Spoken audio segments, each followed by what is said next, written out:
So the topic tonight is building an investor mindset and coping with our emotions with investing. Certainly, we've had enough black swan events in the last 3 years to last us a lifetime, and certainly for more than 100 years, what with COVID and Russia invading Ukraine and inflation coming on the scene. So it's been a tough time. And so what we thought we'd do is we would just really address some of the things we need to do with ourselves actually in this time. So during the course of this presentation, I am going to try and use some technology. It failed on me this morning. We'll fail you now. Pardon? We'll probably fail you now. No, don't worry. So thank you to those of you connected with your phones. But first of all, if we look at the last 10 years, there's been an outright winner from an investment point of view. And that is the S&P 500. That's the top 500 stocks on the American market. And as you can see, what every investor wants to see, bottom left, top right. And there you can see COVID, that big dip in there, which was just a short blip before the market resumed and then has rolled over early this year. And then there's been a definite loser. And it's the biggest loser, and normally that's a good thing when you're losing weight, but in this case it's not in a good way. And that's the Rand, that from 2012 has gone from R8.50 up to 15.65. It is a bit stronger than that today, but that's kind of where it was when I did this presentation. So I'm going to go on to the questionnaires, and hopefully this works. So in the last 20 years, by how much per year has the Rand devalued against the dollar? Is it 9.65% every year, 11% every year, 4.2% every year, or 2.2% every year? So if you can, that question should be on your phones if you didn't link. One person's voted. I know who that is. And by the way, after this, I won't know who you are. I won't know if you voted. I won't know if you got the right answer or the wrong answer. Don't worry about that. Oh, it's split evenly across the room. Here's another one for you. What was the answer?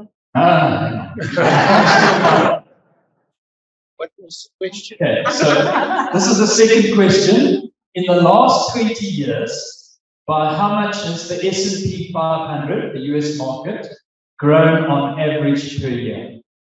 Is it 7% per year, 4.5% per year, 11% per year, or 15% per year? I can see there's lots of ladies in the audience because they're changing their mind.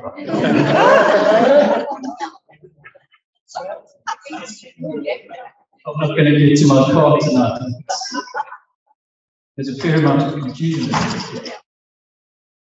And then the last question is, if you could go back 20 years and change your investment decision, would you take all my money offshore and invest in the US market, leave all my money in South Africa in the JSE, or put my cash in the bank at 12% per annum?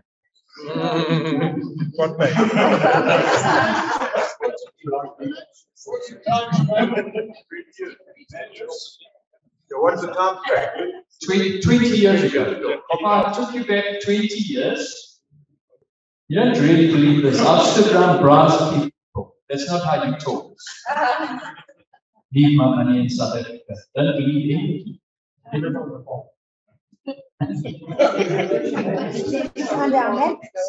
Okay. Sure, I'm pretty impressed. But I think you know what's coming. So I think you haven't answered like you really feel, to be honest. You've answered what you think the answer is, not what you really feel. Okay, still some people making up their minds. Okay, well done. Was that a bit of fun? Yes. Okay, good. Glad it worked tonight. They told me they were going to cut my pay if it didn't. Okay, so let's move on.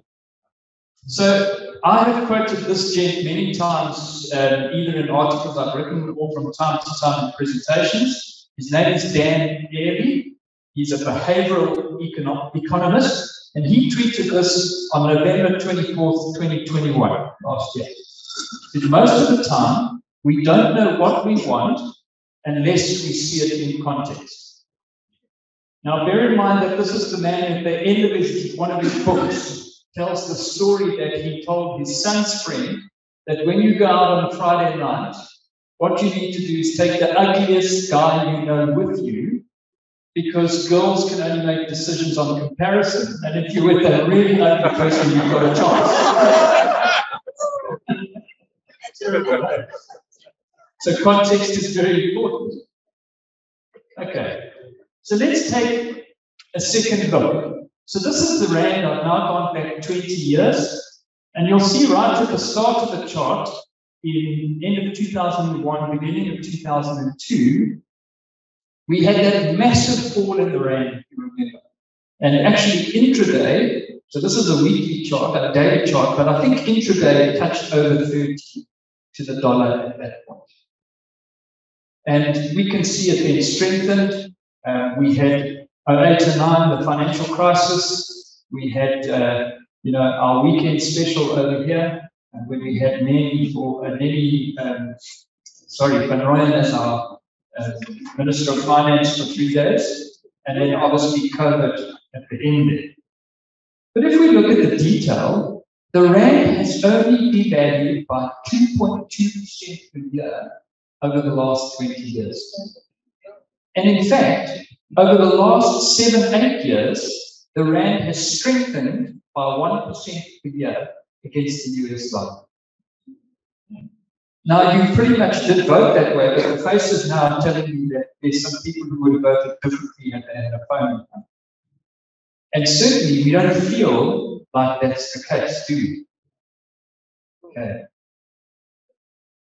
Let's have a look at the S&P 500, those top 500 stocks on the American market. Last 10 years, 11% per year. But for the 8 years prior to that, you got exactly nothing. So we have encountered many people who rushed their money out in that end of 2001, beginning of 2002, went into the American market and made no money. In fact, they lost money because the rand strengthened over that time period. I'm sure you know people like that. And probably just round about there, when the American market started to move, they brought it back because the South African market was doing so well. And did themselves a double disservice at that point. Over the 20 years, though, the S&P 500 has done 7% per year. I think actually the Harvard House staff were voting there, so I think that's why they got it right, to be honest. So what I've done here is I've combined two charts. So the red chart takes the S&P 500 and it converts it into rands based on the rand dollar exchange rate on the day. Okay, so it basically converts it into a rand value. And then I've plotted that against the green chart, which is the South African market over the same time period. And as you can see, pretty much what we see is that the South African market had this fantastic run up to 2008, 2009. There's the financial crisis. Still, we had a bit of a run. And then, as you know, the last 8 years, other than this little bit of run at the end, recently was pretty disappointing. But the American market went nowhere, and the rand strengthened, and then we've seen this run plus some rand weakness. But as we sit 20 years later, the green line is higher than the red line, which means your money in the JSE over the last 20 years would have outperformed, even with the rand devaluation and the big run on the American market. It would have outperformed over the last 20 years. And many people don't believe that that's the case. But you know, What normally happens when I put a chart of 20 years up is a whole bunch of you come to me afterwards. Actually, must just stop and tell you this. I bumped into a lady who's a client in Johannesburg who happened to be down here for a grandparents' day. She said to me, have you ever been in a room with so many grey-haired people? I said, have you been to Insight? She said, it's not as bad as grandparents' day. So, but all of you come running and going, but Robin, I'm X years of age and I don't have 20 years. Okay, so I'm just going to stop you so that you don't come and tell me that afterwards. So we're going to look at that. Now, I'm going to be a little bit cheeky. I think you've probably got used to being a little bit cheeky. But I would suggest to you that dying early is not a problem.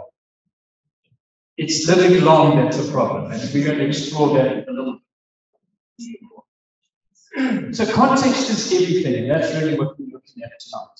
20 years ago, Warren Buffett was 71. Nas Porter was 44 and hadn't fixed his teeth. You get a more recent picture he has. And Gary Player was 67. And sadly, 20 years later, he still hits the ball further than I can, which is depressing. And then, how many of you people know this lady in Hull? Our own Ruth Hall just turned 104. 20 years ago, she was 84. How long you live is not your choice. Sadly. Well, it can be your choice, but it's not legal. Anybody know who that is? So this lady, her name is Jean Calment. She's a French woman. Now, there's an interesting story around Jean Calment. There's a way of buying property in France that is legal and it's part of a system. And in essence, what you can do is you can negotiate with the owner to pay them a monthly amount, and on their death, their property transfers to you. Now, Jean Calment had a very desirable French apartment in Paris, and her lawyer rather fancied her. So at her age 90, he thought he was in the money. He approached Jean Calment, agreed to pay her an amount of money on this legal basis that on her death, he would then take over her apartment. Sadly, Jean Calment lived to 126. The lawyer died before her. Her family still had to pay after, his family still had to pay after he was dead to Jean Calment. So, you just never know. You have to be careful. Longevity can be a sorrow. So let's have a look at the Harvard House client base. And what I've done is I've just done a histogram there of 10-year periods. So you can get a rough profile of what our client base looks like. And you can see that the bulk of you are between 60 and 79. Okay. So, sorry, 60 to 79. Is that right? If you're outside of those, well, you're a statistical anomaly. We do have a couple of 100-year-olds there who've made it to 100. But that's really what our client base looks like. So we're kind of echoing what's happening out there. Let's look at published life expectancy. So this was a survey that was done by the IRS in America. And I know what you're going to say to me. You're going to say, Robin, that's America, that's not here. But the research shows that the average white South African has the same life expectancy as every other developed market of the world. Because we actually have quite sophisticated health, we have good lifestyles, we have a lot of sunshine, and we eat plenty of red meat. I'm not sure if that's really good. Just throwing that in to feel better. So each of those gives you an expectation. So if you're 75, you've got an expectation of about 15 years to live. If you've made it to 90, then you've got an expectation of about 6 years to live. So now I understand you might only, this is not a guarantee, okay? But if you're unhappy and you die sooner than I put in here, there's no return policy. Okay, but obviously it's an average. So there's some to the upside and some to the downside. Okay. So I'm going to take the 8-year-old, okay? Because as I demonstrated to you with our client base, the bulk of you is actually below 8. So I'm talking to the most of you. If you're over 80, I do apologize. I'm sorry I've let you out, but you don't have to leave. You can have a drink on me afterwards. Okay. So life expectancy at 80 published is 11 years. But the range is actually 5 years either side of that, so it's maybe 6 years, could be as long as 60 years. And if you're a man and you're married, and your wife is 5 years younger than you, then this could easily stretch your investment horizon to 11 to 21 years. So 20 years is an absolute possibility. And if you ever smoke like Team Comment, well north of 100 could be your game. So if we look at life expectancy, then which risk is worse? Is it the imminent crash in the market? And there's plenty of people writing at the moment that the next big crash is just around us. I said this morning, I'm pretty certain they're all guys who've got Bitcoin accounts who are just trying to get you to buy Bitcoin to pop up the price. Or is it inflation? So let's delve into that a little bit further. Okay, so there I have plotted the JSE going back all the way to 1996. And I have targeted 4 crashes over the period. So the first green circle is the 1998 emerging markets crash. Those of you who lived through that period will remember that interest rates went to 25% at that point. How many of you were paying a bond at that point? Okay. So you, like me, ate a lot of tube steak at that stage. You know what tube steak is? It's a Vienna. That's how I got through that period. The second one that we're looking at is the dot-com burst bubble. That was the first technology fall in a heap, where many of the stocks fell by anywhere between 70 and 90%. This one here is the global financial crisis, where they were selling all those subprime bonds to the guys in the deep south who couldn't afford to pay, and then selling them to the insurers. And then COVID, the one that we've all lived through just very recently. So I've taken each of those and I've gone back and I've looked at the data. Now these slides are going to be very busy, but I'll talk through them. So what I've done is each of those represents, if you look where the black arrow is, what I've done is for each of those periods, I've looked at the bottom of the market and I've made that my 0 point. I then plotted the graph going backwards, and what I've done is that 0 point I've actually put as 100. Okay, so they've all been put to the same value, 100, so they all meet at that same point. And then I've looked at 180 days before, basically 6 months before the crash. What did the market do leading up to it? And so you can see they each had a different profile coming into the crash. And then I've looked at 500 days afterwards, basically 18 months, year and a half. Okay, and you can see how the markets have behaved from there. So the dark blue line is the emerging markets crisis. You can see very deep run, very big, strong run up beforehand, and then it absolutely collapsed. The light blue line is the dot-com bubble. The green line is the global financial crisis, and the red line is COVID. Okay. So I know it's difficult to look at those without getting some sort of context. So I thought, well, let's put some money to it and have a sort of theoretical starting number. So I've said, let's start them all at 500,000 Rand. So 6 months before, my money was worth 500,000. What did it look like? And you can see, obviously, the global financial crisis debts, plumbed the debts, and that figure there is 275, so it was just around about 280,000. The money went from 500,000, within 6 months you were at 280,000.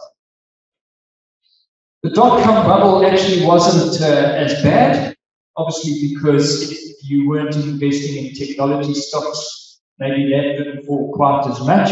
And certainly South Africa would probably be protected a little bit from that point of view. So that one sort of went from 500 down to 475.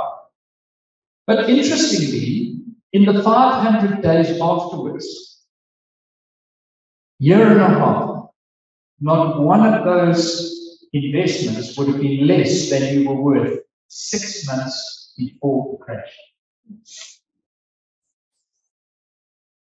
Global financial crisis was marginally above 508,000, but as you can see, the dot-com bubble, you were 831,000. Now the biggest problem is that everybody wants to run away from the crash. They tend to act during it, and they very seldom go back in. And they miss the opportunity for a lot of that recovery. And it was one of the reasons why we spoke to clients and said to you and encouraged you not to lose the faith in property when we were in the midst of COVID. And I think you'd be handsomely rewarded for being patient on that. But I know that in the room, someone's going to come to me afterwards and go, yes, that's all very well. You know, normally when I'm talking about income, they come to me afterwards and say that I'm a growth investor. So let's look and assume that you are drawing an income. So this is just the same set of numbers. The only difference is you've drawn a monthly income equivalent to 5% of your initial starting 500,000. So pretty much where we would recommend income should be from a portfolio today. And you can see, even in that case, you still are above that 18 months down the line. So what if I had switched to cash 6 months before the crash? I did what you expect every asset manager to do, to foresee what's going to happen and move you to cash. So let's have a look at that.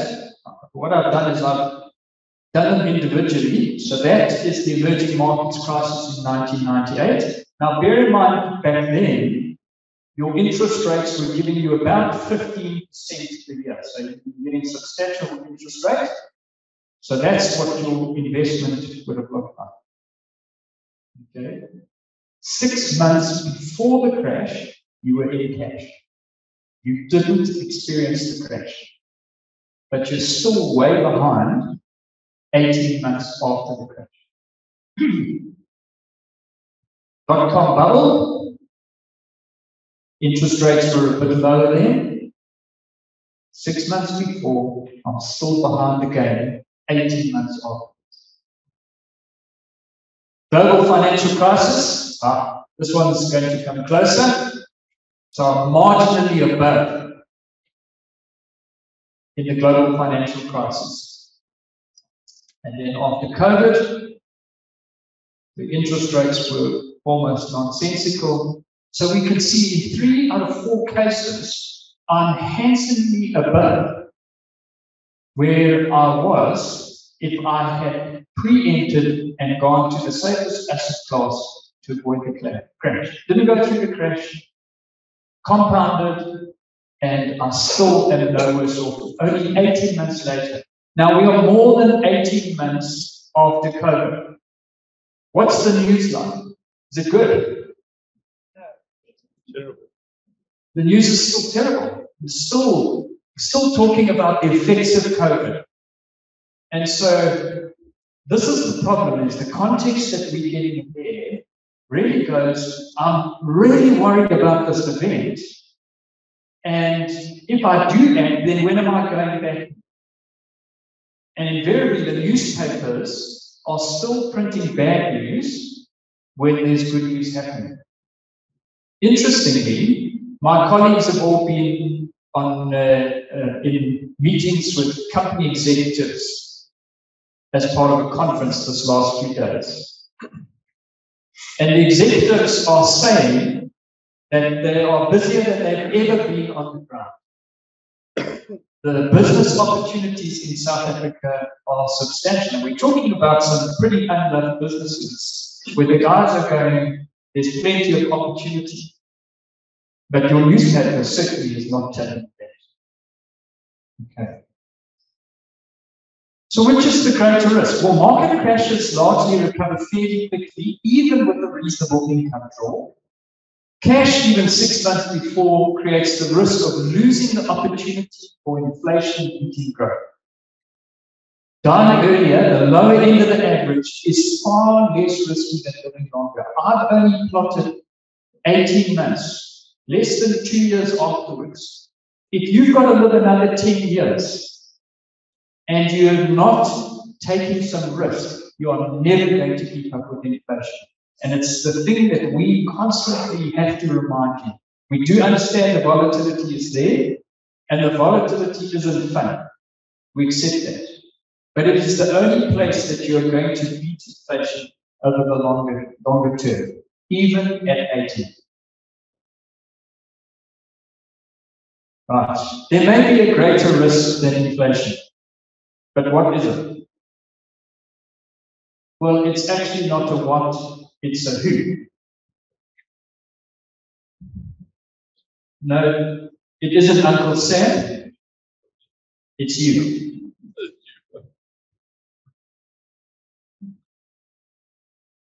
Let's have a look at this. Because of the context that we have, you are the person who can most damage your investments by responding to how you feel to the external stimulus. Now, here's the problem. Who hasn't had this problem? My portfolio has done nothing, and my neighbor tells me he's made 100% on Bitcoin. Anybody had that experience? You don't need to put your hand up. But I'll almost guarantee you, your neighbor had hardly anything in Bitcoin. It wasn't all his wealth. He might have doubled his money, but it wasn't substantial enough for him to park a Ferrari in his parking lot. So let's use this as an example. Going back to January 2000, client comes and says, I want to grow my wealth over the long term. He has 200,000 to invest from the sale of his late mother's house. Now, you might look at that and go, year 2000, 200,000 for a house? Never. Well, it's just amazing how property has escalated over the time. But that was pretty much an accurate price for a 3-bedroom home, roughly back in 2000. We would recommend to you from a financial planning perspective that you need to invest in equities. Because a portfolio of shares or equities should give you a return of CPI plus 4 to 6%. And if you think I just made that up for this presentation, you can get a copy of our Understanding the Harvard House approach. It's been in print for years with that exact detail. We think that over the long term, a portfolio should return inflation plus 4 to 6%. If it's exposed to equities. So let's just assume that I put you in one of the oldest funds that South Africa, and I'm talking a unit trust fund, that South Africa has known. There were 3 funds that started in the 70s. We have over 300 general equity funds now. But, sorry, it's about 180 general equity funds, about 300 unit trust funds. But back then, there were only 3. You might remember them. There was Old Mutual Investors Fund, There was the old Cyprus Growth Fund, and there was the Guard Bank Growth Fund. Now, Guard Bank was actually run by Liberty or Standard Bank, and it's now the Standard Equity Fund. This is one of those funds, and this is their latest investment report at the end of April. And as you can see, over 1 year it's done 2.48%. It's ranked 156 out of 162 funds. The sector average is 14.17%. The benchmark, the index, did 8.83. You may very well have been at our door going, why is my money there? Over 10 years, it did 8.84% per annum. It was 38 out of 65 funds that have got 10 years of history, and that just shows you how this industry has ballooned in the last 10 years, from 65 funds to 162 funds. The sector average was 9%, so it was under average, and the benchmark beat the whole average of the sector, which was 10%. So a pretty dismal last 10 years report card.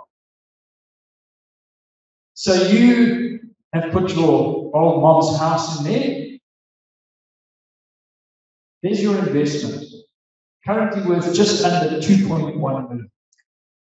But more importantly, thinking back to the financial planning advice that we gave you, what should you expect from your investment? Inflation plus 4 to 6%. Well, the return over the period was 10.48%. Inflation was 5.13%. The return above inflation was 5.35%. And you were probably in one of the worst funds in the sector over the period. And you still achieved your goal. And so actually what happens is that as investors, we get so swayed by what everyone else is telling us left and right, that we start to make movements. And if you get one of those movements wrong, you cost yourself money. We used the example right from the very beginning of the guy who took his money out at the end of 2001, when the rand was at 13, invested in the American market, and then decided to come back to South Africa round about 10 years later. Given up on overseas investments, South Africa is doing much better, just in time to miss the S&P 500, the rand devaluation, and a flat market of 8 years. And we've seen investors like that throughout the course. So how do we build an investor mindset? For one, understand that patience in the face of adversity will be required. Markets face adversity, just like we do in life. And we require patience in order to work through those. Secondly, that your emotions will try and derail you. I said this morning, we live in a social media age. How many of you are active on Facebook? Come on, ladies, know that. This is the generation actually that is the biggest users of Facebook by their keeping up to see what their grandkids and kids are doing. So Facebook has this terrible thing, which has, and social media, because basically what happened was when you got onto Facebook, your children left and went to Instagram.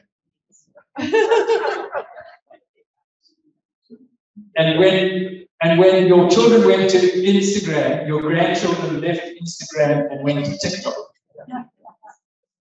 But this is what social media has done to us, and it's a psychological thing. You never post your bad days on Facebook. It's always beautiful sunsets, cocktails on the beach, all those good things. And it gives everyone the idea that everyone else's life is absolutely perfect, but you're living in the humdrum of yours. And so it gives us this wrong mentality that I need to be unhappy because everyone else has a good life and I have a bummer. That's what social media has done to us. It's very subtle, but it's a psychological thing. And it's no different here. Your emotions will try and derail you. You will fight the need to do something because that's our human nature. Do something. I must do something about it. You will feel that underperformance at any given point in time indicates long-term failure, which it doesn't necessarily do when it comes to democracy. We have to match asset classes to financial planning needs. So you cannot make the decision of what you're going to do based on what asset classes are doing. You have to match your financial planning, and then you have to go, what is the right asset class for the financial plan that I've built? That's why we say you have to have growth assets, because it's the only way you're going to beat inflation. I can't do that, no matter what anybody tells you. I cannot do that without some sort of risk of volatility. The only way I can really beat inflation is at the risk of taking some form of loss at some point. But how I behave determines whether that will be permanent loss or temporary loss. 6, remember the goal. It's wealth creation, not to have the best investment relative to your neighbors. We've met many clients who built their wealth over time in the market. They've been in it since they were young children. By the same token, we've also met people who've got equally as wealthy, but their route was to buy property. It's sticking with your plan, knowing how it works, and using how that asset class works in order to meet your plans and goals over the time, not being swayed. 7, you have to be realistic about the time horizon. It's a lot longer than you think. And even in this room, it's longer than you think. As we explore a little bit tonight. And this one is a difficult one for all of us, but the need to always be right or best is an impossible goal. I'll guarantee you right now that there's always going to be something better than what you've got. Whether it's the car you drive, the house you live in, the new dress you just bought, or what you're invested in. You will always find something that did better than what you had. And you feel like a failure in that space, but we need to fight that for you. Ladies and gents, I hope I've given you some context to really make you think, and I'm open to questions, and I'll hopefully give you some answers. If I can't answer those questions, I'll delegate it to one of the members of the team here who are shaking their heads, so it looks like I'm on my own. But thank you very much for coming out. I hope you enjoyed it.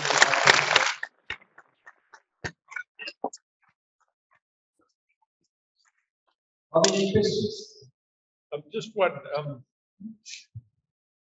not on this subject, but we talk on the elephant in the room if Ramaphosa steps aside. Sure. We're not political analysts. But I think the one thing again, context is very important. So let's remember the context. I can't tell you any of the facts of what's happening. What I can tell you is there's an election at the end of the year for president of the ANC. And president of the ANC, as we've already seen, becomes president of the country. So that's already rolled out. That's how it works. There is a hard-fought fight. And there's no doubt that it appears, bear in mind this is my observation, we're not political analysts, it appears this is a two-horse race largely. It's Cyril Ramaphosa versus Zweli Mkhize, largely. Now, I would question, of all the people who could have been arrested for corruption over the last 6 weeks, why was it the most recent corruptors from COVID and not the people from state capture? Why was it the people who were around digital files? Well, it's got to be a political thing, I would have thought. The flip side to that is everyone's trying to take down Cyril Ramaphosa, so they're all feeling very uncomfortable about the step aside rule. So if we can put him in front of the freight train of step aside rule and catch him out, well, then I'm weakening his position. It's all about politics. And I don't think any of us really want to play that game. I think we're on the train, just enjoy the scenery as it goes by. That's what we can do. Well, that's probably better suited to Michael or Billy. So the question is, the balance of payments is very strong. So how does that play out for us? Interestingly, I'd like to go back. So in that chart of the South African market, going back to 1996. Now, as South Africans, we feel very comfortable to kind of analyze the chart in the context of South African politics and what's happening in South Africa. But I think what we forget is that the world economy drives us way more than we realize. It is a much bigger driver of what's happening. So, if you have a look at some of this run up here after COVID, what has made South Africa so much more attractive to the rest of the world? You open your newspaper every day, we've got load shedding, we've got municipalities collapsing, we've got rampant crime, we've got nothing that would particularly suggest that the market should be running like that. But we've got these interesting dynamics happening around the world. So the last 5-6 years, we've got this thing called ESG. Now, if you don't know what it means environmental, social, and governance. And it's the big buzzword, certainly at Davos, but has been written about a lot. And it's about focusing on companies that how they're impacting the environment. So at the moment, what's happening is coal is really not very popular, nor is oil. So much so that the big banks, the big financial institutions are under pressure to not finance any form of coal or oil exploration. We all saw what happened with Shell on our own wild coast. And so there's this total move against all these businesses. But there is a strange thing when it comes to economics. It never works out the way you think. And in fact, you should read Billy's article that comes out tomorrow for Intuition. He explores this idea in the health sector. But it often works different to the way you think. So many people would think, well, I need to go and invest in the stuff that's, lithium, that's making batteries and that kind of thing. Yes, that is a long-term story. But the problem is nobody's giving up oil and coal anytime soon. Because first of all, to have a stable electricity supply in any part of the world, I'm actually reliant on those things. And secondly, it's all very well for the developed world to say you need to move away and go to renewables, but it costs money. So the emerging market world cannot afford to do that. So it has to stick with coal and it has to stick with oil. But if I'm not exploring and finding new reserves because the banks won't finance it, then all these people are fighting for a smaller and smaller set of resources. What does that do to prices? Well, it just sends them high. Who's a beneficiary of that? South Africa. And so in that environment, mining has absolutely shot the lights out because we've had strong commodity prices. And as a result, our mines have made a lot of money. You've got to pay for that in dollars, which is why the government's got it. The balance of payments is now, as you say, now very positive. And South Africa, that's how you see a rand strengthen against the US dollar. So, you've got to look at how these things do. And the thing to remember is that it's not that nothing local drives our market. But the overriding theme is what's happening globally. And at the moment, resources are in a much better space. Emerging markets are less hated, and we're the least of the less hated emerging markets. Obviously, Russia have gone and shot themselves in the foot, so we look a little bit better from that point of view. And it's a relative game to Brazil and Turkey, to the South African case. And that's why we see something like that. Now, I'm sure Billy would give you a much more detailed explanation of that. Mine's a little bit anecdotal. He'll start quoting he's a real economist. I'm a part-time dentist, so when it comes to economics, that makes sense. But I think it's hard to say. China's been locked down. As it opens, could we see a greater demand for commodities? Could it get even better for us? Could we see the rand go under 15? Possibly, I don't know. It's really hard to say what's going to happen in America. But for us, it always comes back to companies and not countries. And if you listen to our money morsel if you don't know what the money morsel is, it's our YouTube channel where we do 5 minutes on something that's happening in the market. So please go ahead and look at that. It's good social media. We're trying to educate it there. But Michael and I explored this idea sorry, I've lost my train of thought there. But just giving you information related to that. Yeah, that's right. Companies are not countries. And Michael explored this wonderful thing about the American market GDP having grown, but the market actually delivered. And so it's really about companies and countries can be quite separate. And it's one of the things that we looked at in terms of our themes that we did here. Companies that are excellent can still thrive in really tough conditions. And that's what we do to invest in. Ladies and gents, I'm sure you've had enough of me and you'd like to drink and eat. So if there's not any other questions, thank you very much for coming out. We appreciate it.